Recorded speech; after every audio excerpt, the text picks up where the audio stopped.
Baik, Assalamualaikum warahmatullahi wabarakatuh. Selamat sore. Masuk kita ke pelajaran mata kuliah Manajemen Sumber Daya Manusia Sektor Publik. Kita akan bicara di pertemuan pertama, Bapak dan Ibu sekalian. Kita akan bicara tentang apa itu pengembangan kapasitas dalam sebuah organisasi. Saya Taufikur Rahman. Saya akan coba jelaskan. Pengembangan kapasitas atau yang disebut dengan capacity building. Kapasitas building itu adalah pertama meningkatkan kompetensi sumber daya manusia aparatur. Yang kedua, kapasitas building itu adalah pengertiannya kemampuan individu dan organisasi atau unit-unit organisasi untuk melaksanakan tugas pokok dan fungsinya secara efektif dan efisien serta berkelanjutan. Kapasitas juga dapat diartikan dalam konteks sistem di mana satu entitas bekerja untuk mencapai tujuan bersama berdasarkan proses dan aturan yang baku. Nah, jadi tujuan daripada kompetensi sumber daya aparatur itu secara internal, maka CB atau kapasitas building itu dapat meningkatkan kompetensi sumber daya manusia aparatur dan mensinergikan setiap unit dalam organisasi untuk mempererat sistem kelembagaan. Selanjutnya pengertian CB tadi, kapasitas building adalah kemampuan individu dan organisasi untuk mencapai kinerja secara efektif dan efisien menurut tupoksinya, tugas fungsi pokoknya. Nah, selanjutnya adalah prinsip-prinsip kapasitas. Prinsip kapasitas building itu adalah pertama, menciptakan suasana kerja dengan kondusif dan menyenangkan, menciptakan sistem kerja yang terstandar dan selalu terdokumentasi untuk meningkatkan motivasi seluruh karyawan atau koordinasi antar unit yang ada dalam mendokumentasi serta tanggung jawab dan wewenang yang ditetapkan uraian tugasnya secara masing-masing. Nah, persyaratan untuk perubahan perilaku. Jadi CB itu adalah juga merupakan persyaratan untuk perubahan salah satu perilaku. Jadi perilaku baru itu berorientasi pada analisa informasi yang bermakna pada pengalaman pribadi, contoh di sebuah organisasi.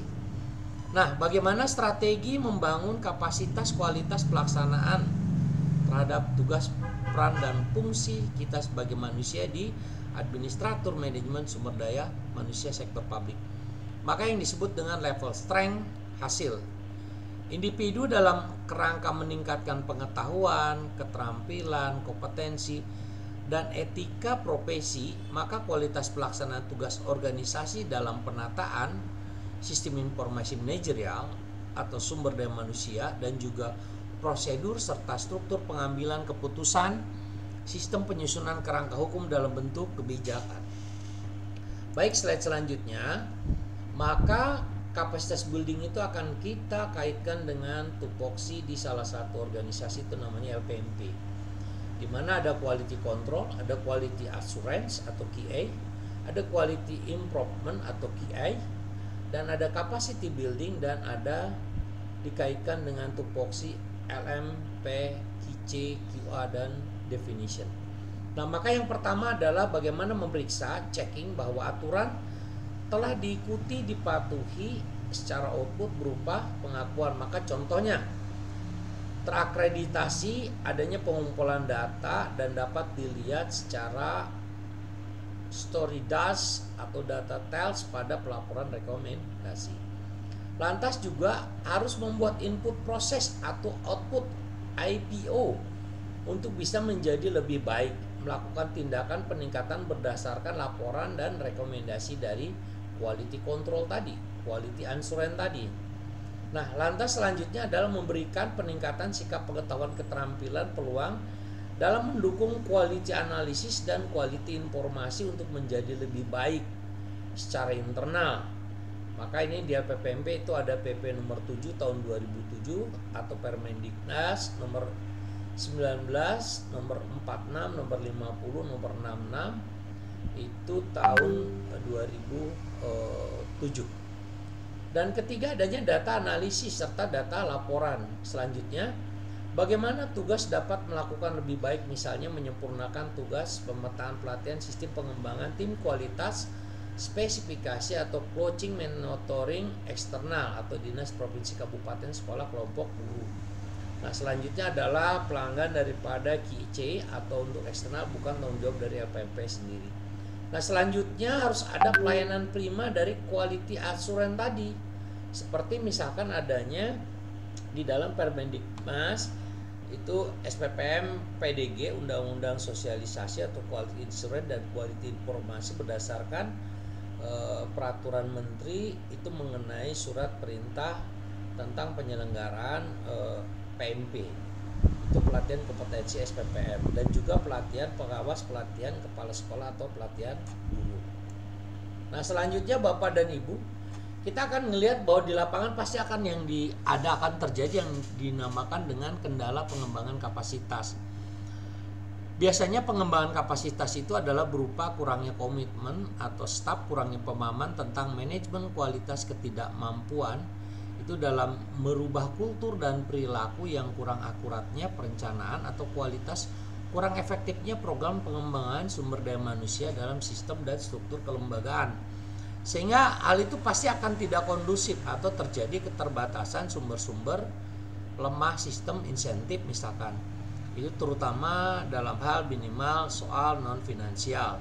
Lantas selanjutnya adalah penetapan sistem manajemen kualitas belum efektifnya yang berorientasi pada jangka pendek, serta sistem informasi kinerja pelayanan yang belum dikembangkan, sehingga lemahnya integrasi aparatur birokrasi dalam mempertahankan status quo. Jadi ada status quo dalam mempertahankan sebuah sistem, sehingga pengembangan kapasitas itu tidak berkembang secara maju.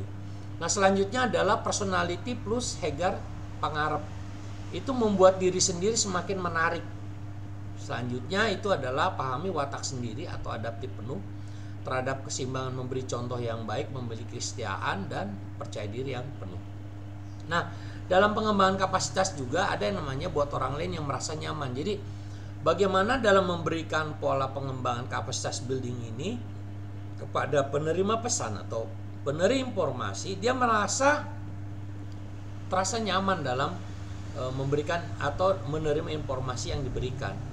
Maka dia itu selain memiliki rasa nyaman juga harus memiliki rasa malu, bersikap lembut, selalu tersenyum, ceria, setiap waktu rendah hati, sederhana dan penuh empati. Jadi bagaimana pengembangan proses capacity building itu juga berlangsung secara lembut, penuh ceria, senyum dan penuh empati. Baik Bapak dan Ibu, selanjutnya pengembangan kapasitas building juga tidak seenaknya sendiri ketika dalam penyampaian atau membangun suasana, sehingga tidak muncul antusias atau ekspresi kesesuaian ucapan atau tindakan, lebih nanti menghindar atau mengejek orang lain, harus memuji sesuai takaran yang bertanggung jawab, atau dapat dipahami keunikan dalam menepati janji penampilan, dan juga bisa rapih dalam penampilan serta sopan dan selalu berprasangka baik atau positive thinking. Nah, yang kedua, dalam pengembangan kapasitas pribadi ada fungsinya juga, tujuannya adalah bagaimana mengembangkan pribadi yang karismatik. Karismatik itu apa? Itu adalah jadilah pemimpin yang tidak gila kekuasaan, bertanya pada saat tidak mengerti. Jangan merasa paling pintar, atau sebaliknya jangan menjadi orang yang bodoh atau tidak pamer pengetahuan, berhenti melebih-lebihkan sesuatu atau menerima kritik atau memotivasi secara kuat ya. Lantas harus juga orang yang karismatik itu memiliki mengambil inisiatif yang di saat momentumnya yang sangat tepat. Oke, yang ketiga itu adalah perencanaan yang matang. Maka dalam capacity building harus ada perencanaan atau lesson plan atau planning yang matang. Itu adalah harus direncanakan sesuatu itu di waktu yang luang, di mana analisis kekuatan, kelemahan dari diri sendiri harus dilihat dan dipertimbangkan.